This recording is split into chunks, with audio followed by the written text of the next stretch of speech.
atau misalnya kalian masih biasa naik motor gitu, misalnya naik sepeda motor, mau mencoba memiliki mobil pertama, saran kami Daihatsu Xenia 1300X ini menjadi pilihan yang paling tepat.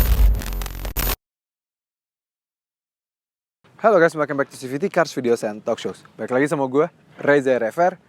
Apa sih itu multi-purpose vehicle atau MPV?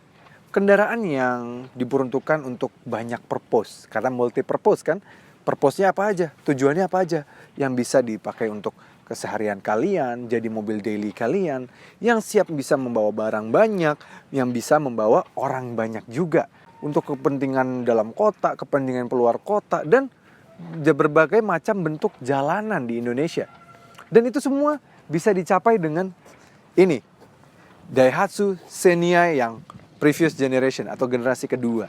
Karena Daihatsu Xenia ini diluncurkan di tahun 2016 dan Daihatsu Xenia ini masih berpenggerak rear wheel drive yang mana sebenarnya pencintanya itu masih banyak sekali. Ayo, fanboy RWD datang nonton video ini. Silahkan komen di bawah siapa yang masih fanboynya RWD. Karena semua aspek yang kami bilang di awal itu semuanya berhasil dicukupi oleh mobil ini dengan budget yang gak sampai 150 juta. Wow, menarik banget kan? So, tanpa berlama-lama, ini dia CVT Choice Daihatsu Xenia X tahun 2016.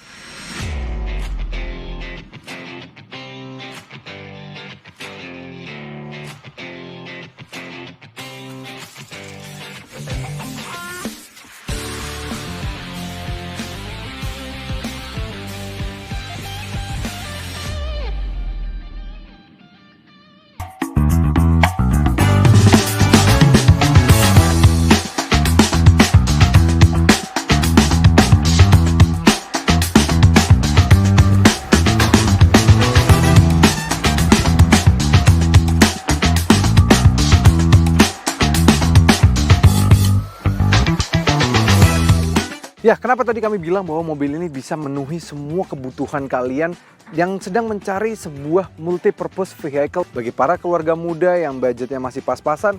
Sekarang kalau kalian mau beli sebuah LMPV, kelasnya LMPV ya, misalnya Xenia dan juga rival-rivalnya, itu sudah diangkat 250 jutaan ke atas.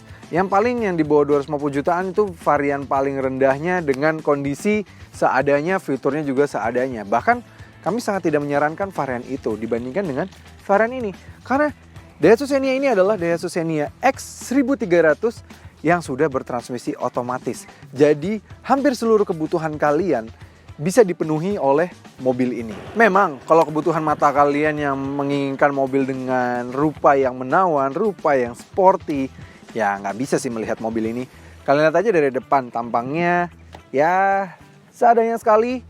Dengan adanya ala-ala grill chrome-nya ini yang sangat ala-ala sekali dengan atasnya ya. Satin finish ini, terus juga tidak adanya fog lamp, tidak adanya lampu LED di depan. Lampu sen juga masih semuanya halogen.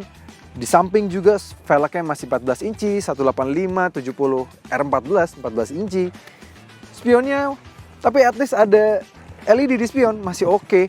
Tapi ya spionnya belum auto retract, masih manual biasa. Keyless entry jelas belum ada. Immobilizer saja sudah bagus. Dia kuncinya masih seperti ini. Tapi at least di depan sini, even sampai depan sini, bagian samping, kiri dan juga kanan, dia sudah punya cornering sensor yang akan sangat mempermudah sekali untuk kita menyetir. Dan juga di belakang sudah ada rear parking sensor. Jadi ya fitur wise sangat membantu sekali ketika kita berkendara. Nah, tadi sebenarnya kami bilang tadi dia mobil ini adalah tahun 2016. Dan kita bisa lihat dari yang sini ya, lampunya sudah generasi Avanza dan juga Xenia yang terakhir, facelift paling terakhir kan bentuk lampunya seperti ini dengan sudah ada garnish dan chrome-chrome. Yang kami bilang, yang penting cukup. Di belakang juga masih ada spoiler lah kalau dibilang, nggak ada spoiler botak kan gitu. Enggak lah, masih ada spoilernya. Bisa dibilang, ini varian 1300-nya Daihatsu Xenia yang paling tinggi. Jadi memang kalau dulu Daihatsu Xenia tuh diberikan beberapa trim termasuk dua pilihan mesin ya, 1300 dan juga 1500. Sampai sekarang juga masih seperti itu sih. Dan yang varian 1300X ini paling tinggi. Ini ada emblemnya di sebelah sana. Menjadi sebuah MPV, dia harus punya aspek yang bagus dalam mengangkut barang. Pastinya ya kan? Nah, mobil ini ketika 3 baris tegak saja, ya masih cukup lah membawa misalnya koper, membawa beberapa galon pun juga masih bisa di mobil ini. Jadi memang masih cukup oke lah kepraktisannya. Memang kalau dibandingkan dengan Daihatsu Xenia yang terbaru yang sekarang jauh lebih panjang secara dimensi dan juga sudah monokok, dia bisa lebih banyak lagi mengangkut barang. Tapi mobil ini tidak kalah praktis kok. Bahkan kalau kalian butuh lebih, kalian juga bisa melipat baris tiganya. Cukup mudah, dia sudah one touch tumble juga, jadi bisa terlipatnya itu ke depan. Dan begitu terlipat, kalian mau bawa barang yang lebih besar lagi, mau bawa barang-barang banyak, semuanya juga bisa. Kita mau pakai mobil ini dengan kondisi kurang perawatan atau segala macam, kita tetap tenang aja karena mobilnya tetap bisa dipakai jalan. Barangnya banyak lagi, lumayan masih oke. Untuk memuat penumpang pun mobil ini juga masih cukup oke. Penumpang baris kedua, ini posisi menuduk kami ya, tenang aja. Masih mendapatkan sekitar 5 jari. Ya memang kalau dibandingkan dengan Xenia zaman sekarang yang memiliki legroom lebih lapang gitu ya, ini kalah, tapi dia masih cukup lah, masih bisa memuat orang lega seperti ini. Dan kita masih bisa meningkatkan legroom kita dengan memundurkan lagi kursinya. Jadi ini masih yang posisi paling maju, ini posisi paling mundur. Memang tidak terlalu banyak sih perbedaannya, tapi masih oke lah mobil ini masih bisa memuat ini. Tapi feel spaciousnya, feel leganya, dan feel tingginya menurut kami bahkan mobil ini terasa lebih tinggi dibandingkan dengan Xenia yang terbaru. Xenia yang terbaru tuh rasanya kalau ketika duduk di belakang sini, rasanya kayak mobil yang jauh lebih kecil dibandingkan dengan mobil ini karena memang dia lebih pipih gitu ya. Dan dibandingkan dengan kalian misalnya membeli mobil baru yang rentan harga di 150 jutaan deh gitu ya, kalian baru mendapatkan power window di belakang yang masih pakai ankle seperti si Espresso, mending beli mobil ini. Harga di bawah 150 juta, kalian sudah mendapatkan power window. Aman banget. Gak usah memaksakan untuk membeli mobil baru, mobil kondisi bekas tapi masih bagus, mendapatkan fitur yang cukup oke seperti ini. Power window wajib lah di mobil seperti ini, dan juga di belakang tetap mendapatkan AC double blower yang proper dan juga dingin. Adalah mobil baru yang 300 jutaan, double blowernya problem, ya kan? Di belakang sini juga kursinya juga masih bisa loh di-recline lagi. Tuh, kalian mau nyandar kayak gini juga masih oke, dipakai untuk perjalanan jauh juga masih oke. Kiri dan kanan, walaupun untuk bagian tengahnya sini tidak ada headrest sama sekali. Tapi at least ruang penyimpanan seperti 2 cup holder yang ada di sini di tengah nih untuk taruh di sini, dan juga cup holder dan bottle holder yang ada di door trimnya, dia ada 3 ya. Kita bisa narok-narok barang dan minuman lumayan banyak di sini. Itu juga masih ada. Dan menariknya, mobil ini juga memiliki sistem pelipatan untuk menuju baris ketiga dengan yang lebih mudah. Kalau di mobil ini, karena dia sudah one touch tumble, mempermudah akses untuk ke baris ketiganya. Dan di belakang sini pun, dia tetap cukup lah untuk mencukupi orang yang pengen duduk sampai baris ketiga. Kalian mau bawa 7 orang gitu ya, 2 di depan, 3 di tengah, dan juga 2 di belakang sini, masih cukup banget. Nih, legroom wise, ini posisi paling maju ya. Tapi paling maju aja kan tadi kami masih mendapatkan 5 jari legroom, jadi masih cukup juga. Di belakang sini, masih dapat 4 jari legroom, jadi masih oke lah. Walaupun memang untuk headroom, kami kalau bener-bener nyandar, ya kena ke kaca ini sih. Jadi kalau mau duduk begini nih, tapi masih oke lah, masih membawa orang di sini. Legroom wise masih oke, apalagi juga tetap diberikan seat belt hingga ke belakang sini. Walaupun tidak ada hand grip untuk di belakang sini, sayang sekali. Tapi headroom untuk ke atas masih oke, tapi memang kalau ke belakangnya kita tidak benar-benar bisa menyandar ke headrest. Kalau mau nyandar ke headrest, kita harus sedikit recline. Jadi kalau kalian mau bawa 7 penumpang, mobilnya masih oke banget. Di depan sini pun dia didesain untuk build to last dan berfungsi dengan cara baik. Mulai dari desain dashboardnya yang memang ya sangat luar biasa ya. Ini sudah sangat ketinggalan zaman sekali, padahal mobil 2016 ada loh yang sedikit lebih modern daripada mobil ini. Kelasnya LMPV juga ada yang lebih modern, yang dia black campaignin waktu itu. Itu lebih modern di sini. Desain ini, tapi desainnya tuh bener-bener didominasi dengan plastik-plastik keras, dengan ya bahan-bahan yang tidak menyenangkan gitu ya. Dari mulai dari dashboard sampai ke door trim, semuanya tidak ada bahan soft touch atau fabric yang menyenangkan untuk dilihat. Memang didesain bukan untuk mengimpress, tapi didesain untuk berfungsi dan juga bekerja sampai akhir atau build to last. Dia rajit sekali, plastik-plastiknya tuh keras, plastik-plastiknya tuh solid, dan bahkan harus kami akui dibandingkan dengan Xenia generasi terbaru, plastik-plastik di dalam sini jauh lebih solid dibandingkan dengan Daihatsu Xenia terbaru. Ini lebih solid, lebih mantap secara grip, walaupun secara fitur wise sangat ketinggalan zaman sekali. Head unit saja dia double din dengan belum touchscreen. Fiturnya baru ada radio, USB, aux, masih ada aux bahkan di sini. Dan ini belum integrated, ini masih dari Kenwood. Jadi aftermarket, walaupun memang ini dapatnya ketika beli mobil ini memang sudah dapatnya yang seperti ini ya. Ketika dulu 2016. Speedometer belum ada Optitron atau sambutan ketika dinyalakan, misalnya suara kayak Xenia terbaru ya, ada suaranya, nggak ada di sini. MID-nya juga hanya bisa menampilkan trip A, trip B, dan juga odo trip, bensin secara digital saja, dan juga tuas transmisi lagi di posisi mana, dan juga jam. Hanya itu saja. Terus juga AC-nya, dia hanya ada semburan fan-nya saja, 1, 2, 3, 4, dan juga kedinginan dari mobil ini. Tidak ada heater, tidak ada mode semburan, tidak ada knob untuk membuka ke sirkulasi luar ataupun dalam, semuanya polos banget di sini, semuanya bener-bener tidak ada fitur apapun.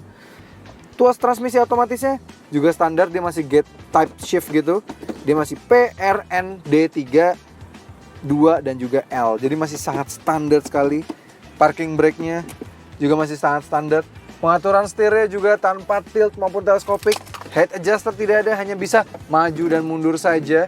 Dan dia masih tetap ada armrest, masih cukup membantu lah untuk kita bisa menyandarkan tangan kiri dan juga menyandarkan tangan kanan. Ruang penyimpanan, di sini ada ruang penyimpanan ya seadanya. Di sini glove box-nya tengah juga seadanya. Yang penting ada. Dan juga di bottle holder di sini juga yang penting ada. Dia masih bisa menampung tempat minum yang lebih besar dibandingkan dengan yang baris kedua. Jadi masih bisa naruh 3 tempat minum lagi di sini. Masih cukup oke lah. Masih bisa. Jadi nggak rebutan dengan yang penumpang bagian kiri. Sisanya seperti kami bilang di awal, tidak didesain untuk mengimpress, tapi didesain untuk build to last. Spesifikasi mesinnya, yang penting cukup. Dia yang penting kap mesinnya sudah dilapis dengan peredam. Peredamnya juga lumayan bagus nih, bahkan dibandingkan dengan yang generasi terbaru ini bahkan lebih tebal sih. Dan yang penting mesinnya juga punya spesifikasi yang cukup. Spesifikasi mesin ini dia menggunakan mesin 1300 cc dengan kode 1NRVA. Tenaganya 96,5 PS, cukup banget kan. Torsinya 121 Nm, jadi masih cukup banget lah, masih cukup untuk menggerakkan mobil ini. Bukan yang kekecilan, bukan yang besar banget juga. By today's standard memang, dimana saatnya rival-rivalnya udah di atas 100-an, dia masih ada opsi yang mesin 1300 dengan tenaga yang masih cukup adequate. Hampir 100 PS oke lah ya, masih cukup banget. Dia dialirkan tenaganya ke roda belakang, RWD, nih mana RWD fanboy, melalui 2 pilihan transmisi, 5 percepatan manual dan juga 4 percepatan otomatis. Dia memang masih belum dilengkapi dengan teknologi canggih pada bagian mesinnya, seperti traction control atau segala macam. Tapi kita tidak butuh itu, kita butuh mobil yang bisa sesuai dengan budget kita, tapi bisa memenuhi seluruh kebutuhan kita. Apakah rasa berkendara dari mobil ini bisa memenuhi kebutuhan kita? Langsung aja kita berjalan bersama mobil ini. Dan ketika kita berjalan bersama mobil ini, kita juga langsung merasakan bahwa semua aspek untuk menjadi sebuah mobil keluarga juga yang penting cukup di mobil ini. Mulai dari posisi mengemudinya, dia walaupun tanpa tilt dan teleskopik ya, dan juga head adjuster, posisi duduknya bukan yang brilian, tapi ininya pas supaya kita mesti mendapatkan visibilitas yang bagus untuk seluruh bagian mobil. Spionnya juga diletakkan dengan tempat yang pas di bagian sini. Spion kecil di kiri dan kanan, meskipun sangat kecil tapi tetap bisa mengcover seluruh bagian mobil. Dan dibandingkan dengan mobil baru yang di rentan harga yang sama atau ada yang lebih mahal sedikit di 150 jutaan, ada loh pengaturan spionnya itu masih menggunakan voice command atau ya tolong dong sebelah kiri gitu. Maksudnya masih manual gitu ya. Seperti espresso, yang mana kita masih pakai tuas di sini, masih manual. Di sini sudah elektrik. Jadi kita misal mau ketika kita nyetir, kita mau ngukur badan dari mobil ini, kita bisa atur sambil berjalan. Mudah sekali. Pengaturannya juga bisa kita atur segala macamnya. Jadi kita bisa mengontrol jalan dari mobil ini dan juga bisa mengontrol bodi dari mobil ini. Pandangan ke depan, kita masih bisa melihat ujung dari mobil kita dengan posisi duduk tingginya ini serba diciptakan secara pas. Memang mobil ini rasa mengemudinya, karakter mesinnya dibuat dia yang galak di tarikan bawah. Itu semua karena memang mobil ini diperuntukkan untuk pemakaian dalam kota, jarang dipakai untuk keluar kota. Maka dari itu, untuk putaran mesinnya, untuk tarikan tenaganya, semuanya berada di RPM rendah. Untuk mempermudah ya, kalau bisa kita selip-selip mobil, zippy gitu ya. Ini kelihatan sekali kalau bisa kita tarik dari bawah gitu ya. 2000 sampai 3000 tuh, tarikannya langsung ada. Padahal kan mobilnya 1300 ya, langsung ada. Tapi di atas 3000 langsung ngempos tenaganya, langsung hilang. Emang ya karena wajar, mesinnya juga tergolong sangat kecil, tapi enak dia. Dia bukan yang fun, bukan yang menyenangkan gitu ya. Tidak, dia juga secara suspensi juga sangat tidak nyaman, apalagi kalau kita lewat jalanan konblok. Kebetulan kami syutingnya di Pantai Indah Kapuk ya. Jalanannya banyak yang konblok dan juga banyak sambungan jalan. Jadi angin udara juga kencang gitu, semuanya terasa. Memang kalau mencari refinement tidak ada di mobil ini. Ini goyangan-goyangan jalan pun semuanya masuk ke dalam kabin. Walaupun dia dibuat tidak nyaman, tapi handling bukan yang jadi bagus. Mobil ini feedback dari jalanan juga bukan yang terasa sekali ya. Dia masih ada sedikit ya loading dikit nih. Jadi kita belok kanan ya. Tuh dia memang bukan yang sharp sekali. Wah, tuh kalau ngajar sambungan jalan satu kabin kerasa. Pagi dia karena dia pakai skema rear wheel drive dengan velg yang sangat kecil ya. Kalau mau muter balik dengan mobil ini gampang banget. Jalanan kecil, radius putarnya itu juga bagus. Jadi ketika misalnya kita masuk ke gang-gang gitu ya, kita masuk ke jalanan yang sempit, mobil ini sangat mudah sekali untuk dikendarai karena ya radius putarnya gampang. Terus juga mobilnya juga nggak terlalu lebar, mobil ini pas. Dan tadi kami sempat mention mobil ini juga penggerak roda belakang yang pastinya sedikit lebih memberikan peace of mind ketika misalnya kita nanjak dengan kondisi full penumpang di belakang. Ya memang bukannya FWD nggak kuat nanjak ya. Kami sudah pernah menjelaskan di video kami di Instagram. Front wheel drive itu ketika sama rear wheel drive dengan beban yang sama, dengan tenaga yang sama, akan lebih mudah menanjak dengan front wheel drive. Tapi, since beban bertambahnya sebuah mobil itu biasanya memang di belakang, karena kan kursi itu di belakang dari penggeraknya, seperti kursi di baris pertama, kursi baris kedua, dan baris ketiga, dan juga tambah beban, sehingga roda depannya mulai kehilangan traksi, karena memang mobilnya jadi agak sedikit mangap begini, karena belakangnya mulai terisi. Nah, begitu mangap seperti ini, roda depannya kehilangan traksi. Makanya, ketika mobil front wheel drive diisi penuh, dia akan lebih sedikit kesulitan untuk dipakai menanjak dibandingkan misalnya rear wheel drive seperti Xenia ini. Kalau si Xenia ini dengan kondisi tenaga seadanya saja, diisi 7 penumpang sampai belakang, mobilnya akan aman sekali nanjak. Karena apa? Ketika misalnya dia kurang tenaga ya, terus diisi banyak penumpang belakangnya, terus mobil yang nganga, bagus, justru malah makin bagus karena roda belakang di mana dia menggerakkan mobil malah semakin tertekan ke tanah. Makin tertekan ke tanah, dia makin dapat grip untuk menjalankan mobilnya walaupun lebih pelan gitu misalnya.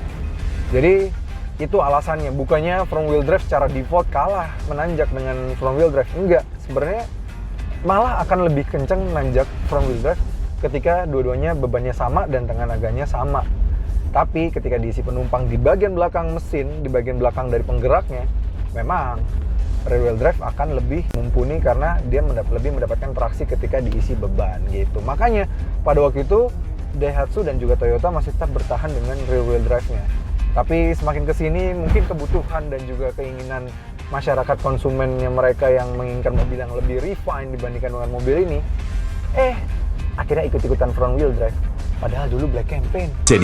Xenia mantap ditanjakan. Enak banget dibawa ke puncak. Bisa diajak Xenia 10 tahun. Dan meskipun mobil ini belum disematkan dengan fitur safety yang ya zaman sekarang, misalnya safety assist segala macam, atau traction control bahkan tidak ada, atau rem cakram belakang, ABS aja tidak ada di mobil ini. Tapi at least semua fitur penunjang di mobil ini dan fitur keselamatan yang diberikan di mobil ini sudah sangat cukup sekali untuk menunjang keseharian berkendara kita. Mulai dari, ya yang penting ada 2 airbag, sudah ada 2 airbag di setir dan juga di bagian pengemudi depan. Dan juga cornering sensor yang tadi kami bilang di awal. mempermudah sekali ketika misalnya kita mau masuk gang sempit, gang yang tembok ke tembok gitu ya. Kita bisa mengukur ujung kiri dan ujung kanan dari mobil ini karena sudah ada corner sensor yang kita bisa pencet dari sini dan dia bisa memberikan sensor pada bagian depan. Makanya dari itu memang kami sangat menyarankan sekali mobil ini karena selain sangat mempermudah keseharian kita, memenuhi seluruh kebutuhan kita, harga yang dimiliki mobil ini juga sangat terjangkau. Daihatsu Xenia X 1300 Deluxe ini memiliki harga di pasaran mobil bekas di 120 jutaan. Itu artinya sangat terjangkau sekali. Apalagi kalian bisa mencari melalui mybcaf.uscar ya, pilihan mobil terbaik untuk kalian. Di sana juga ada Daihatsu Xenia. Bisa cek dulu dari Instagramnya mybcaf.uscar. Banyak banget pilihannya dan pastinya bisa menggunakan bantuan jasa leasing dari BCA Finance yang sudah teruji dan bagus sekali. Apalagi dengan harga yang sudah lebih terjangkau ini, BCA Finance juga menyediakan DP 10% yang mana kalau mobil ini 120 juta bisa tuh DP-nya cuma di 12 juta. Jadi nabungnya nggak usah lama-lama, apalagi mengingat kondisi zaman sekarang yang sudah semakin susah kehidupan ya, apa-apa serba mahal. Lebih baik memilih mobil ini. Atau misalnya kalian masih biasa naik motor gitu, misalnya naik sepeda motor, mau mencoba memiliki mobil pertama, saran kami Daihatsu Xenia 1300X ini menjadi pilihan yang paling tepat.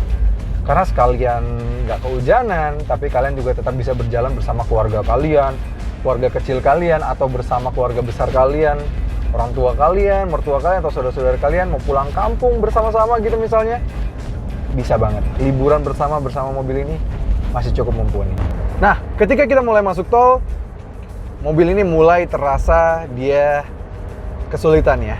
Dia saja di kecepatan 80 km per jam, dia sudah, wah rasanya di mobil ini sudah rasanya seperti sudah berada di kecepatan 100 km per jam lebih.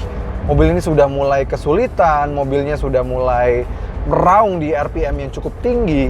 Kecepatan 80 km per jam saja, mobil ini mengharuskan berputar di hampir di 3000 RPM.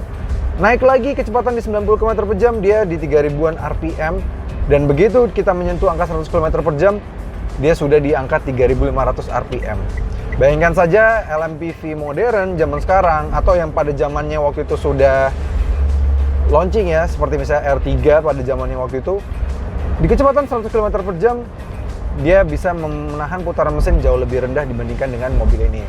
Padahal mesinnya hanya berbeda 100 cc saja ya. R3 pada waktu itu masih 1400, sedangkan mobil ini 1300. Memang masih 1300 dengan yang dikawinkan dengan transmisi 4 percepatan ini benar-benar membuatnya sedikit berteriak lah ketika di kecepatan tinggi seperti ini. Ditambah lagi memang suspensi mobil ini dengan platform mobil ini yang memang lebih dikedepankan soal ruggedness bukan kenyamanan, membuat mobil ini ketika di jalan tol di kecepatan tinggi, menengah ke tinggi, memang kurang nyaman. Kalian mungkin masih bisa sering merasakan kalau yang belum punya Xenia, yang belum pernah rasakan ya. Naik aja taksi berwarna biru, dia pakai mobil dengan platform yang sama, suruh kecepatan di atas 80 km per jam, nah rasakan sendiri. Dan itu berpengaruh soal efisiensinya. Meskipun dalam kotanya masih cukup oke lah ya buat today standard dengan mobil ini kondisi di tahun 2016, di dalam kota dia masih bisa di angka 12,1 km per liter, masih oke banget dalam kotanya. Namun memang luar kotanya, kalau kita pantang di 100 km per jam, efisiensi dari mobil ini memang langsung drop.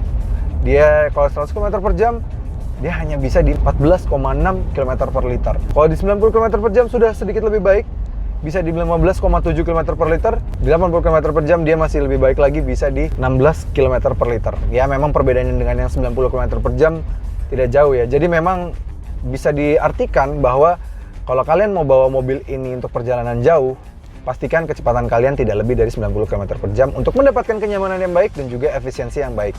Karena memang kalau di atas 90 km per jam, raungan mesinnya juga semakin menjadi dan membuat boros mobil ini, dan juga semakin membuat tidak nyaman diri kalian yang menyetir dan juga penumpang di belakang.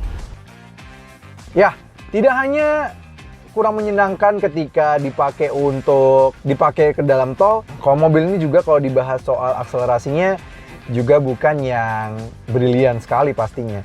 Meskipun dia RWD yang fun gitu ya, orang-orang pasti bilang kalau rear wheel drive kan lebih menyenangkan. Ya, mobil rear wheel drive punya kecenderungan untuk punya power loss. Jadi pastinya untuk akselerasi lebih baik yang front wheel drive. Tapi kita coba aja mobil ini. Kita caranya dari mode L, terus naik ke 2, 3, dan juga nanti di D terakhirnya. Oke, kita matikan AC, kita lihat performa terbaik dari mobil ini bisa berapa sih. Oke. Tuh. Oke. Suaranya ya. Wah, ini nggak 100-100 ini. Oke, 100 akhirnya. Lumayan cukup panjang ya, butuh sampai 100-nya ya. Oke. 0 sampai 100 hanya mampu dituntaskan dalam waktu 14,1 detik. Ya, wajar.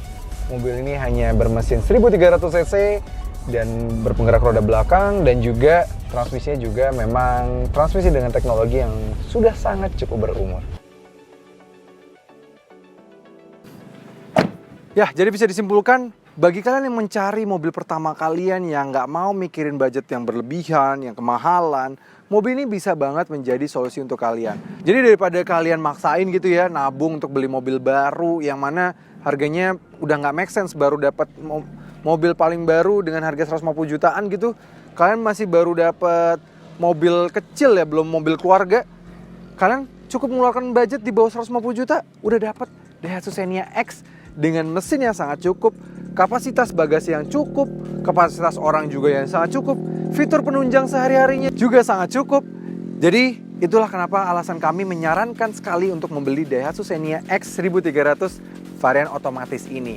Karena memang semuanya mampu tercukupi untuk kebutuhan kalian sehari-hari. Apalagi zaman sekarang, dengan kondisi yang semuanya serba mahal, sekarang lebih make sense untuk beli mobil bekas sih. Karena secara value, kalian bisa mendapatkan value yang lebih tinggi.